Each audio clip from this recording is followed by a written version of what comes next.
देखिए electron bond को लेकर लगातार चर्चा देश भर में छुड़ी हुई है, कोई बहस शुरू हुई है, सुप्रीम कोर्ट में सकता है क्या ये चुनावी मुद्दा बन पाएगा? इलेक्टोरल बॉन्ड अब घोटाले का कांड बन चुका है। आप मुद्दा मत बनाइएगा, जनता मुद्दा बना चुकी है। क्योंकि अगर हम कोई बात कहे हैं तो हमारी वही बात मुद्दा बना दे रही है। हम फकीर हैं, न खाते हैं न खाने देते हैं। और जब 2017 में इस बॉन्ड का उस वक्त स्वर्गीय अरुण जेटली साहब ने, विद्वान आदमी थे, तो जब ये बात आई तो उस समय भी ये चिंता हुई थी। और आपको याद होगा या मैं बता सकता हूं कि रिजर्व बैंक ने भी इस पे आपत्ति जताई थी और निर्वाचन आयोग ने भी इसे सही प्रक्रिया नहीं माना था। लेकिन हमें करना था तो हमने कर दिया। और 2017 से 2024 तक हम जो चाहे करते भी रहे। हमें कभी एहसास न था, ना अब हो गया तो मानना पड़ेगा। और नहीं तो जब कोई मतलब सत्ता के नशे में होता है तो उसे ये एहसास ही नहीं होता कि किसी दिन सिचुएशन बदलेगी और भेद खुलेगा और परिस्थितियां चेंज होंगी तो क्या हम उत्तर देंगे। अब उत्तर तो एक दे रहे थे, हमारे देश के गृह मंत्री उत्तर दिए कि दरअसल ये व्यवस्था लाई गई थी काला धन को समाप्त करने के लिए। जैसा मैं पढ़ रहा हूं, आप भी पढ़ रहे होंगे कि इस बॉन्ड को खरीदने के लिए सिर्फ एक बैंक को, स्टेट बैंक को ही ये जिम्मेदारी, ये अधिकार प्राप्त था। और इस बॉन्ड को खरीदने के लिए कोई बुरिये में रुपया लेके थोड़ी जा रहा था। रुपया तो बैंक के अकाउंट से, और उस बैंक को कहा जा रहा था कि इतना ये पैसा है और इसके बदले हमें दे दीजिए। मेरी जहां तक समझ है, मैं ये समझता हूं काला धन उसे कहते हैं जिसके आय के कोई ज्ञात स्रोत न हो और जो कहीं छुपा के रख दिया गया हो किसी भी रूप में, और गोल्ड के रूप में या किसी भी रूप में। लेकिन जो पैसा, जो मनी बैंक में है उसको काला धन है कैसे कह सकते हैं? क्योंकि बैंक में है और इतनी बड़ी बड़ी रकम बैंक में है, तो वो तो हमारे देश में कानून में ये व्यवस्था है कि इनकम टैक्स ऐसे सारे अकाउंट और ऐसे सारे धन पर निगरानी रखती है। उसके लिए और ज्यादा सतर्कता बरतने के लिए ईडी अस्तित्व में आ चुकी थी, तो सबकी निगाह है। आप ही के बीच की एक पत्रकार, महिला पत्रकार, उसको मैं सैल्यूट करना चाहता हूं कि देखिए पत्रकारों में भी भीतर एक अजीब तरह का कीड़ा होता है। अन्यथा न लीजिएगा, कीड़े से तात्पर्य कुछ और नहीं। कीड़ा होता है कि वो हर चीज को शक की निगाह से देखे और उसके तह में पहुंचने की कोशिश करे। और यही परिणाम था कि उसने बॉन्ड खरीद लिया, उसको चेक किया, कुछ नहीं, जैसा बताया गया था बिल्कुल उसी का रूप है। फिर भी उसके भीतर वाला कीड़ा जो है उसको काटता रहा और उसने जाके फोरेंसिक जांच करा दी और रहस्य खुल गया कि इसमें एक गुप्त नंबर भी है।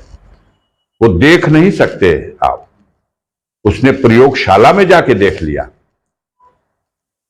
तो इसका भंडाफोड़ करने में आप ही की बिरादरी की महत्वपूर्ण भूमिका है। बाद में कानूनविद इसे न्यायालय तक ले गए और अंतोगत्वा हमारे देश के स्वतंत्र न्यायालय ने एक बार फिर आम जनता का विश्वास न्यायपालिका के प्रति और मजबूत कर दिया, जब सॉलिसिटर जनरल और सारे वकीलों और सरकार के पक्ष रखने वाले वकीलों की सारी दलीलों को खारिज करके और एसबीआई को कहा गया कि आप दीजिए इसका लेखा जोखा इलेक्शन कमीशन को, और इलेक्शन कमीशन से कहा गया कि आप लाइए, हमको दीजिए और सार्वजनिक कीजिए देश की जनता के लिए। अच्छा लगा, सबको अच्छा लगा।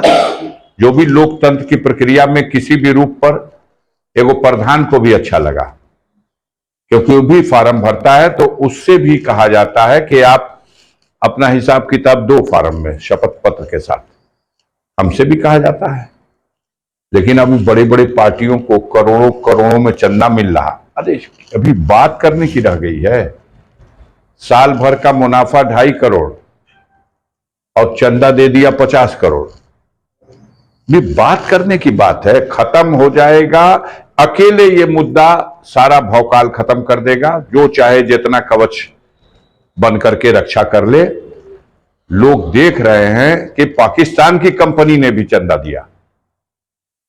आप ही उजागर कर रहे हो कि गौ को माता मानने वाली सरकार और पार्टी और नेता 250 करोड़ रुपए का चंदा लिया है इन्होंने उन कंपनियों से जो बीफ का व्यापार करती हैं, दूसरे देशों को बीफ सप्लाई करती हैं, और उनसे आप चंदा ले रहे हो। तो पवित्र चंदा है, वो काला धन को आप व्हाइट कर रहे हो। यानी दुनिया का जो कुकर्म करना हो कर लो, हमको पैसा चाहिए।